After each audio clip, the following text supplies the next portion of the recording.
네, 재료에 대한 기본적인 분석이 난해할 경우에 기술적인 분석을 통해서 보조적으로 추가 해석을 해보는 시간이 필요하겠죠. 그래서 준비했습니다. 일목투자연구소의 이동웅 대표와 함께 기술적 시장 이야기 해보도록 하죠. 안녕하십니까? 네, 반갑습니다. 자, 먼저 미국의 뉴욕 증시 조정을 좀 받았습니다. 네. 기술적으로는 이 다우 지수 어떤 상태에 있습니까? 그렇죠. 다우 지수가 일본 니케이 지수와 함께 아마 가장 강건한 글로벌 증시의 강건한 지수 중에 하나가 아닐까 이렇게 생각이 되는데요. 말씀하셨듯이 뭐 시세를 움직이는 것은 근원적으로 원인적으로 가보면 각종 변수들이죠. 경제 지표가 되든 뭐 이슈가 되건 뉴스가 되건 그런데 그 결과로 나타나는 것이 시세의 움직임이고요. 그 움직임을 이제 추적해 보면 통계적으로 어떤 유의점이 발견된다. 역사적으로 어떤 습성들 그것이 아마 기술적 분석이 아닐까 생각이 됩니다. 그래서 기술적 분석도 통계적 기법이기 때문에 뭐 확신도 어렵고요. 그렇다고 무시하기에는 또 유의성이 높고 그렇습니다. 우리 다 이제 아는 이야기고요.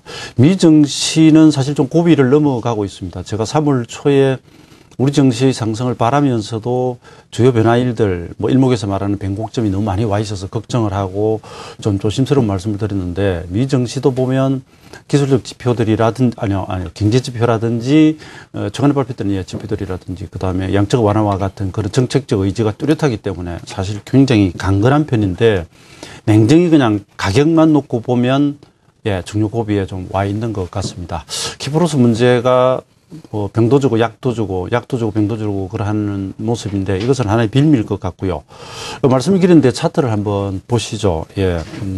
제가 지난번에 다우지수 일봉을 가지고 설명을 한 2주 전, 3주 전에 드리면서 바닥에서부터 일수로는 76일을 지나가고 있었습니다. 그래서 일목에서는 76이 일순, 한 바퀴 돈다, 돌순 이래가지고 시세가 한 바퀴 돌고 나면 좀 쉬려 한다는 그런 특징이 있는데 정책 의지가 워낙 강하기 때문에 그 다음에 도는 주봉까지 한번 보자 그랬습니다. 그런데 여러분 주봉을 보시면 다우지수는 2011년 10월 바닥에서부터 현재 76주를 채우고요.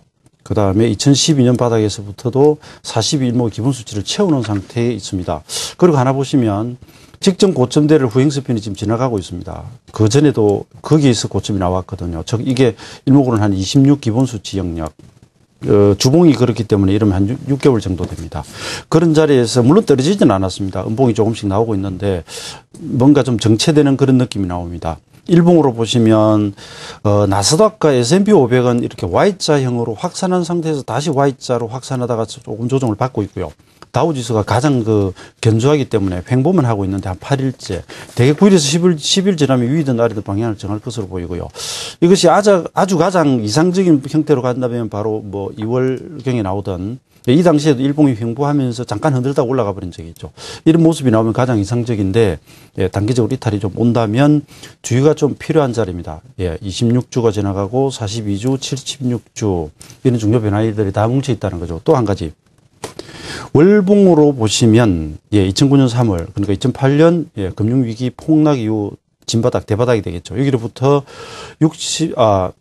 이건 참 전고점에서 66개월입니다만은 이건 뭐 자체하고라도 현재 파동이 9파동째 진행이 됩니다. 그래서 대세 파동이 일목 기본수치 9파동 9개 정도 진행이 되면 뭔가 좀 목이 찬다고 하는 느낌이랄까.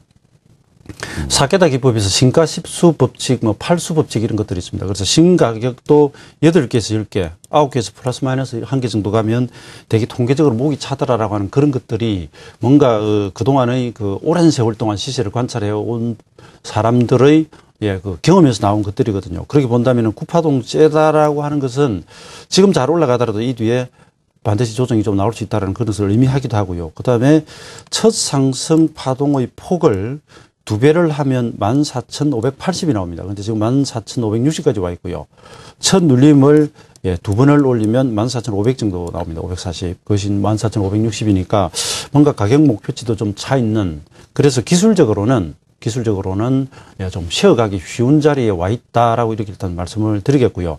그 다음에 여기서 한 가지 그래도 이제 희망적인 것은 이것을 상승으로 본다면, 봉상으로 본다면 과거에 뭐 어떤 분들이 이렇게 해가지고 엘리어트 파동을 하시는데 이건 전혀 아니고요. 왜냐하면 4파가 1파의 고점을 깨면 안 되기 때문에 그런 식의 파동 매기기는 전혀 틀렸고요. 이것을 만약 엘리어트식으로 본다면 지금 3파가 진행 중이고요. 그림이 좀 이상합니다. 그 안에서 다시 1, 2, 3이 가는 중이고요. 그 3 속에서도 5파가 나왔기 때문에 예, 여기서 조정이 나와도 이것은 4파에 불과하고요. 그러면 3파 속에서 1, 2, 3, 4가 이렇게 또 갈 것이고요.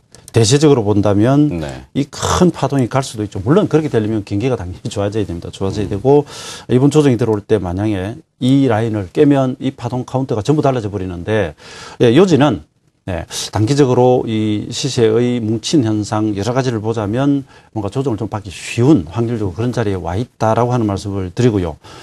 그다음에 이것이 이제 우리는 조정을 마치고 올라가려고 하는 거 맞물리기 때문에 사실 굉장히 그 기분이 좀 안 좋은데 냉정하게 주가만 쳐다보면 이런 모습이 있어서 이번 주 다음 주 사이에 미국은 어쨌든 다시 한번 지난번처럼 이걸 플랫폼으로 만들고 튀어 올라가기를 바라는 마음이다. 이렇게 일단 정리를 하겠습니다. 네.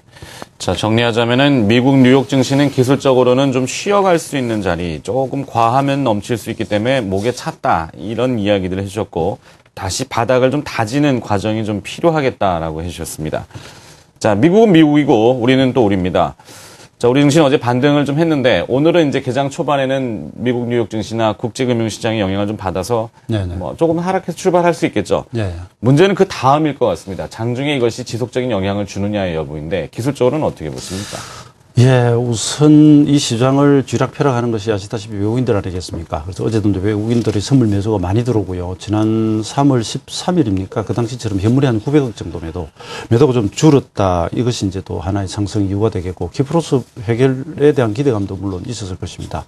근데 오늘 역시 주가가 하락 조정, 외부 영향으로 조정이 왔을 때 어제 이어서 외국인들이 계속 매수가 들어올 것인가 아닌가 이것이 좀 궁금한데 저는 개인적으로 미 시장을 조정 가능성을 보면서도 우리 시장은 이번 주를 기점으로 주 후반에서 다음 주로 가면서 이 3월 6일 이후의 조정을 전부 탈피할 수 있는 그런 계기가 현재 와 있다라고 보는 편입니다. 보는 편인데 우선 간단한 차트 한번 보고 말씀을 드려보죠. 자, 코스피 지수 일봉하고 코스닥을 동시에 한번 보시겠는데요. 뭐 그림이 아주 복잡합니다. 복잡한데 고가로부터 13일, 저희는 뭐 이것을 26의 절반 반기라고 합니다. 떨어지고 도지형, 십자형이 나오고 갭 상승 양봉이 나왔으니까 아주 좋은 그림인데 제가 어제 야간에도 방송을 했습니다만은 와운의 공개 방송으로요. 1977 전환선에 딱 끌려버렸고요. 대개 돌아갈 때 직전 바닥이 기술적으로 어떤 의미가 있는가를 저희가 많이 찾아보는데 큰 건 없더라는 거죠. 그래서 제가 이건 단순 기술적 반등에 불과하다. 최소한 이번 주 수목까지는 가봐야 되겠다는 말씀드렸고요. 올라오면서 전환선에 걸리고 62평이 가까이 있고 구름 상단에 있고요. 뒤를 보시면 후행스팬이 걸립니다. 이러면 아주 강한 수급이 들어오지 않는 이상은 접었다 가거나 바로 돌파를 잘 못하는 그런 경향이 있고요.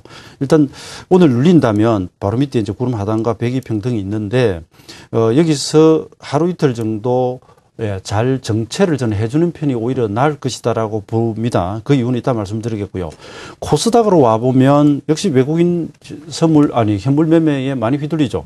대량의 매도, 매수. 어제 같은 경우 기관과 외국인이 매도에 눌렸는데 548 라인이 지켜진다면 아직은 해볼 만하다 이렇게 말씀을 드리겠고요. 다만 어쨌든 3월 15일 이후에는 좀 그 조정, 압축 조정을 좀 받고 있기 때문에 종목들을 좀 슬림화할 필요는 있다 이렇게 말씀드리겠습니다. 그 다음에 그 코스피 지수의 저 그림이 좀 이상하게 나갑니다. 양해 바라겠습니다. 네. 주봉으로 보면 1949포인트가 주봉의 기준선입니다. 그리고 위에 저항선은 80일에 있고요. 단순히 보자면 80일 위로 올라타야 좋고요. 49 아래에서는 20대까지도 밀릴 수 있는 그런 그 여지가 있다. 이런 정도만 우선 말씀드리고요. 그보다는 이번 주에 들어오는 변화일은 일단 목요일에 잡혀 있습니다. 이 부분은 그냥 넘어가고요.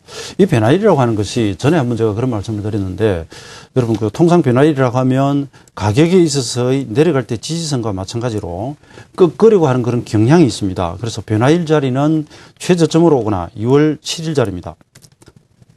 2월 7일 자리는 최저점으로 왔었고요. 제가 와운에서 장중에 공개방송을 하면서 말씀드렸습니다. 저희 변화일이 들어와 있다. 2월 28일 날 공개방송했거든요. 추천주를 거의 안 드렸습니다. 곧 조정 온다. 그러니까 이 당시에는 보면 변곡점이 고가로 오고요. 이 변곡점은 저가로 왔습니다. 그런데 지난번 지난주 월요일은 76 변화일의 기준선 정확히 지지를 하면서도 그 뒤에 보면 흔들어 버렸기 때문에 여기서 무조건 옵션 만기와 금요일로 올라가야 된다라고 했는데 꺾였고요. 지난 화요일도 아마 제가 그 말씀 드렸을 겁니다. 오늘 반등 나오되 오늘은 눌리고 수요일부터 올라가야지 오늘 반등했다가 눌려보면 훅 빠져버린다라고 말씀드렸는데 이리 됐거든요. 그래서 이걸 왜 이 말씀 드리냐면 이번 주에도 여기에 변곡점이 온다고 했을 때 미리 튀어 올라 버리면 그다음에 또 꺾여 버립니다. 지금까지 계속 하락 순동형으로 왔습니다. 즉 변곡점이 최저점으로 와서 그다음에 양양으로 붙으면서 수급이 좋아지면서 치고 나가야 되는데 그 앞에 미리 살짝 올리거나 당일날 올랐다가 그다음에 꺾어지기 때문에 계속 하락해 왔다 이거죠. 그래서 이번 주도 목금으로 가면서 그전에는 미리 좀 쉬는 듯 가다가 그 뒤에 붙기 시작하면 저는 개인적으로는 일단 1차 강정 매수 그다음에 다음 주 초에도 시가 위에 놀면 제가 화요일을 뵙겠는데 강정 매수라고 이야기를 하겠고요. 반대로 다시 오늘 눌렸다가 떠버리고 목금에 빠져버리면 또 빠지면서 1920대로 갈 수도 있기 때문에 이 부분을 어디에서 어떻게 위로 꺾어 돌아가는지 아래로 꺾어 돌아가는지를 맥점을 기준으로 판단을 좀 해보시라는 말씀드리겠습니다. 네. 알겠습니다. 자, 기술적 분석을 통해서 시장의 현재 상황을 해외와 그다음에 국내 증시까지 살펴봤습니다. 일목투자연구소의 이동웅 대표가 수고해 주셨습니다. 고맙습니다. 네.